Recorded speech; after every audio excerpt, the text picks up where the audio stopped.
saja aku tenang, daripadanya keselamatanku.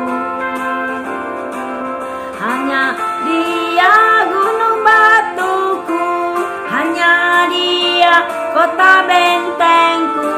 Aku tidak akan goyah selama-lamanya. Salam, puji Tuhan. Terima kasih Pak Andre Panjaitan atas pujian penyembahan yang sangat memberkati kita semua. Terima kasih juga kepada Bapak Gembala Israel Munte dan semua Bapak Ibu Saudara yang ada di persekutuan generasi penuai akhir zaman ini atas kesempatan yang diberikan kepada saya untuk menyampaikan firman Tuhan di malam ini. Mari sebelum kita mulai, mari kita berdoa terlebih dulu. Bapa kami yang di surga, puji syukur dan hormat kami di malam hari ini hanya kepadamu. Terima kasih atas kebaikan Tuhan dan berkat-berkat yang telah kami terima dari Bapa di dalam kehidupan kami. Sebentar ini kami mau mendengarkan firman-Mu. Kami mohon ampunilah kami akan kesalahan kami, seperti kami juga mengampuni orang yang bersalah kepada kami, supaya kami kedapatan layak di hadapan-Mu. Kami mohon Roh Kudus, tolong kami untuk dapat menerima dan melakukan firman-Mu di dalam kehidupan kami sehari-hari. Berbicaralah melalui hamba-Mu ini sesuai isi hati Tuhan, sehingga kami semua diberkati melalui firman-Mu. Tutup bungkus kami semua dengan kuasa darah Anak Domba Allah yang kudus. Dalam nama Tuhan Yesus Kristus, Juru Selamat kami telah mengucap syukur dan terima kasih. Glory, glory, haleluya, haleluya. Amin, amin, amin, amin. Bapak, Ibu, Saudara, tema kita malam ini adalah iman seorang pemenang. Dan firman Tuhan malam ini diambil dari Matius 7 ayat 24 sampai 27. Saya akan bacakan untuk kita semua. Demikian firman Tuhan. Setiap orang yang mendengarkan perkataanku ini dan melakukannya, ia sama dengan orang yang bijaksana yang mendirikan rumahnya di atas batu. Kemudian turunlah hujan dan datanglah banjir, lalu angin melanda rumah itu. Tetapi rumah itu tidak rubuh sebab didirikan di atas batu. Tetapi setiap orang yang mendengarkan perkataanku ini dan tidak melakukannya, ia sama dengan orang yang bodoh yang mendirikan rumahnya di atas pasir. Kemudian turunlah hujan dan datanglah banjir, lalu angin melanda rumah itu sehingga rubuhlah rumah itu dan hebatlah kerusakannya. Bapak, Ibu, Saudara, sekiranya jika kita memiliki sebidang tanah dan bermaksud untuk membangun sebuah rumah, hal apa yang sering sekali muncul pertama kali di pikiran kita? Biasanya selalu ada bentuk bangunan seperti apa, warnanya nanti apa, dan juga isinya nanti apa saja. Hal ini juga sering sekali terjadi ketika kita ingin membeli sebuah rumah baru yang ditawarkan oleh pihak profeti. Dan umumnya kita sering tertarik dengan bentuknya, warnanya, dan konsep-konsep luarnya saja. Padahal yang paling utama yang harus kita perhatikan itu apa? Yang paling utama adalah bagian pondasinya. Bagaimana pondasinya yang dibangun dan apakah pondasi menyatu dengan bangunannya? Sebab inilah yang menentukan berapa lama rumah tersebut akan bertahan. baik terhadap iklim, cuaca, banjir maupun bencana alam lainnya.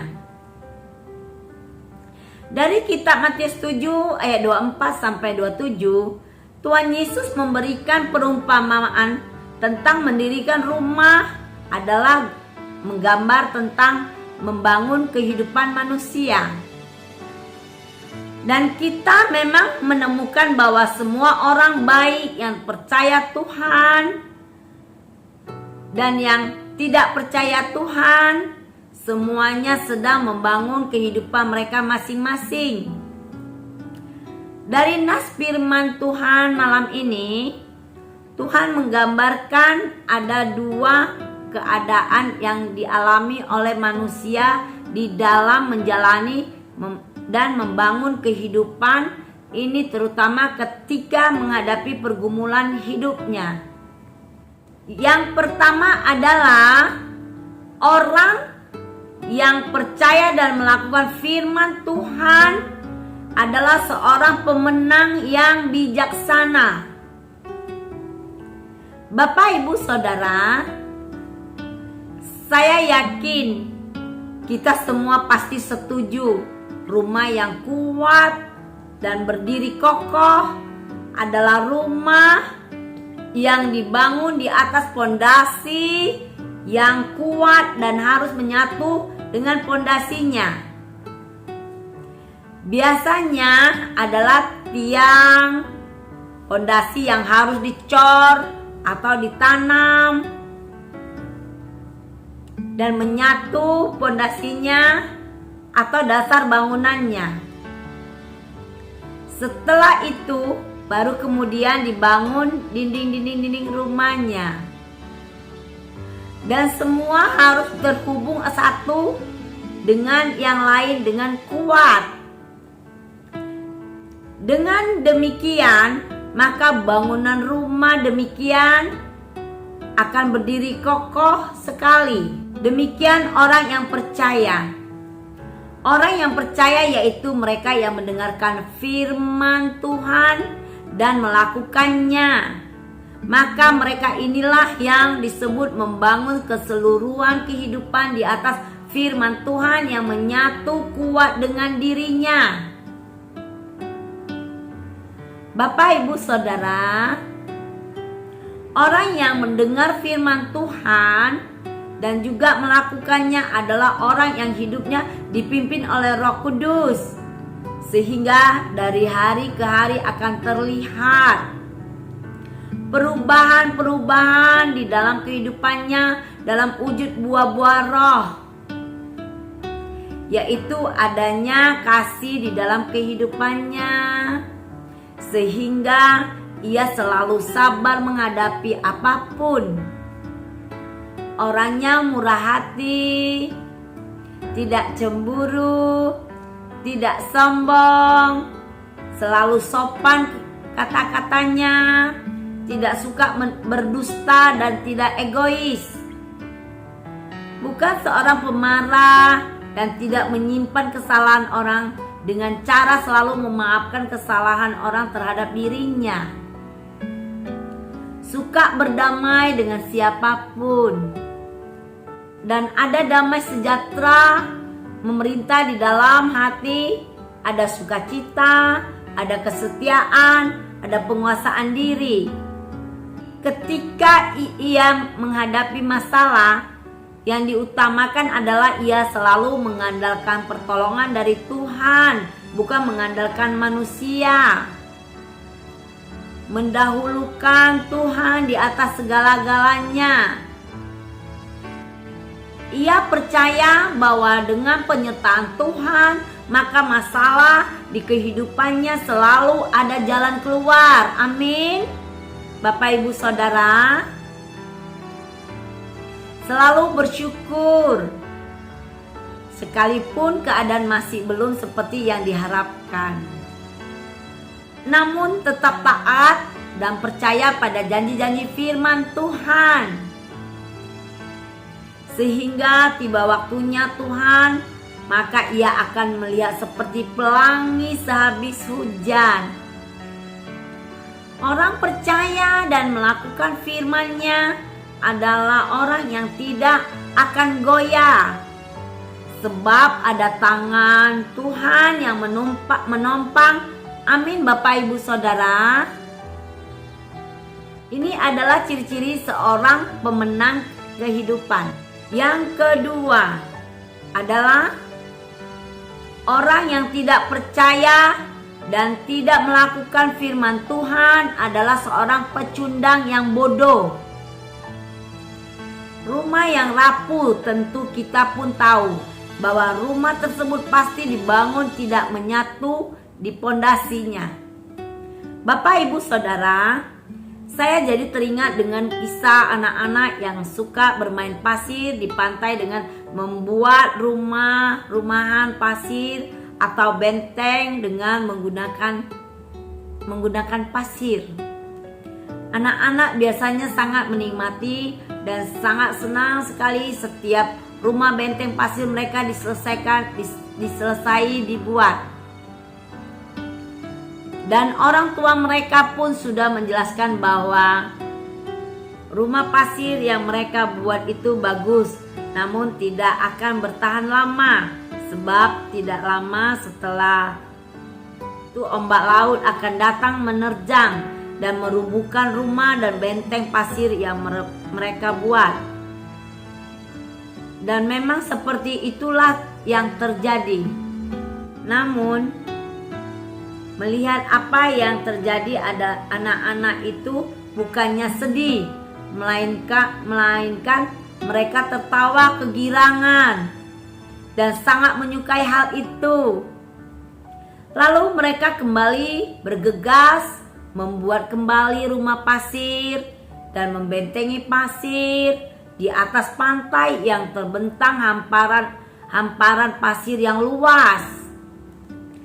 Seperti biasa, ombak kembali menyapu bersih dan merubuhkan pasir mereka. Seperti biasa, ombak kembali menyapu bersih dan merubuhkan rumah pasir mereka. Sebab rumah dan benteng pasir yang anak-anak itu bangun tidak pernah menyatu dengan dasar yang kokoh. Tetapi anak-anak itu sangat menikmati apa yang terjadi saat itu, dan mereka kembali mengulang lagi permainan rumah pasir tersebut. Bapak Ibu Saudara,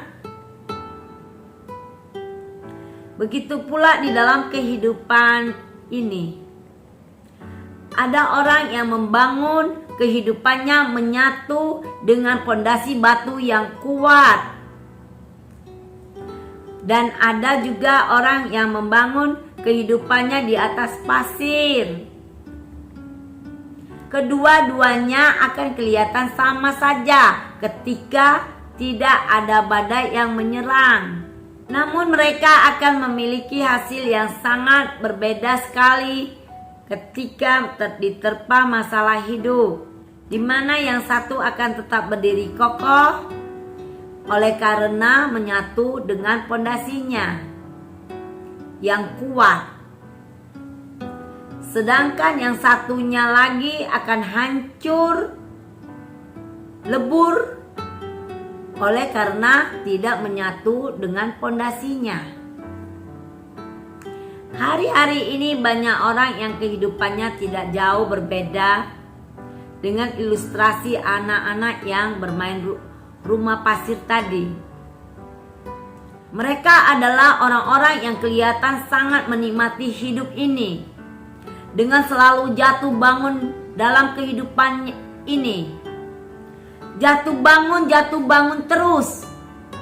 Seperti itulah orang-orang yang tidak percaya pada firman Tuhan, sehingga mereka pun tidak pernah mau melakukannya di dalam kehidupan mereka. Bapak Ibu Saudara, saling mendukung dalam doa adalah wajib di antara sesama kita sebagai orang Kristen. Namun orang yang didoakan pun harus mau memberikan Roh Kudus mengambil alih seluruh pergumulan hidupnya memberikan dirinya dipimpin oleh Roh Kudus. Firman Tuhan berkata, "Marilah kepadaku semua yang letih lesu dan berbeban berat, aku akan memberi kelegaan kepadamu.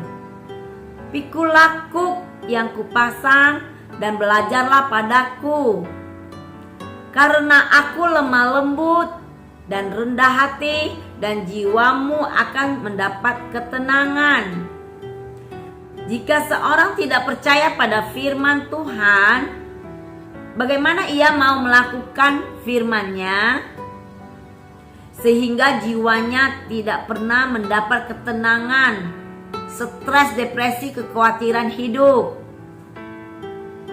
Sebab di dalam kehidupannya tidak pernah diberikan untuk dipimpin dan diperbaharui oleh Roh Kudus, karena ia tidak percaya.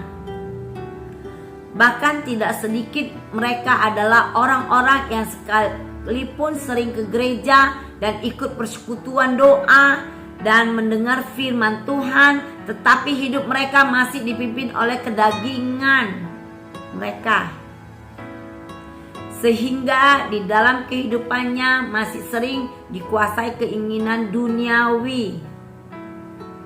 Orang demikian tidak ada kesetiaan dalam kehidupannya, ada kecemaran dan ada hawa nafsu. Orang demikian masih percaya dan menyembah berhala, masih percaya pada ramalan-ramalan, masih sulit mengampuni kesalahan orang, sehingga masalah hidupnya tidak pernah selesai-selesai. Masih suka berseteru dan berselisih pandang dengan orang lain. Masih suka iri hati, sering dikuasai amarah, adanya roh pemecah dan lainnya sebagainya. Inilah ciri-ciri seorang pecundang atas kehidupan ini.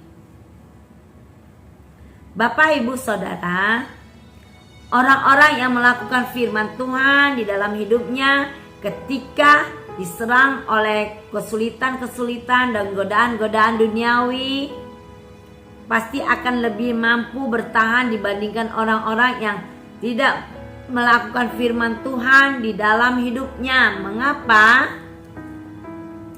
Karena kehidupan mereka menyatu dengan fondasi yang kuat, yaitu batu karang yang kokoh. Dan batu yang menyatu dengan mereka sebenarnya bukanlah batu karang yang biasa.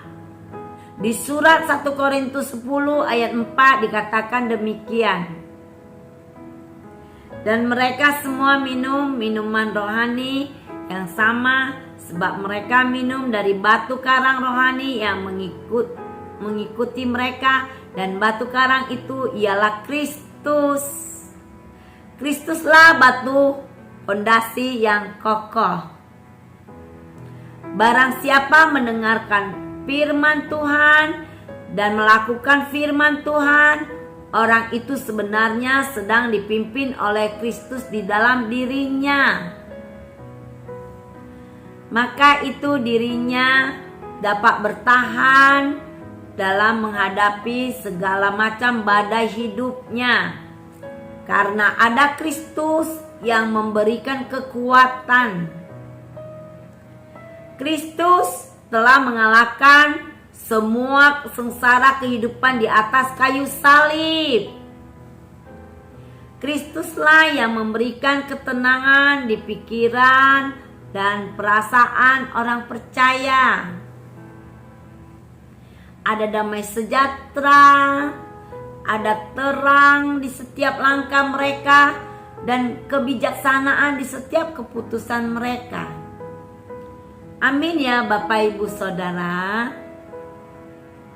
Dan sebagai penutup firman Tuhan malam ini, Bapak, Ibu, Saudara, melalui firman Tuhan malam ini, Tuhan mengingatkan kita agar kita memperhatikan kembali apakah fondasi kehidupan kita sebagai orang percaya masih kuat, menyatu dengan batu karang yang teguh, yaitu Kristus. Apakah kita kuat bertahan menghadapi pergumulan hidup saat ini? Bahkan bukan hanya bertahan saja, melainkan menjadi pemenang atas segala persoalan hidup ini. Atau apakah kita mulai kompromi dengan hal-hal kedagingan dan keduniawian, sehingga mulai ada celah di antara kehidupan kita dengan Kristus? Jika terdapat celah, dan jika celah itu dibiarkan saja, maka tentu akan semakin melebar, Bapak Ibu, ya. Maka seperti perumpamaan dari nas firman malam ini, ketika pada waktu diterpa badai, maka rubuhlah rumah. Begitu kehidupan kita jika tidak menyatu dengan firman Tuhan. Bapak Ibu Saudara, firman Tuhan malam ini mengingatkan kita agar saya sendiri dan Bapak Ibu Saudara, marilah kita sungguh-sungguh menjadi pelaku firman Tuhan dan bukan hanya sekedar mendengar saja.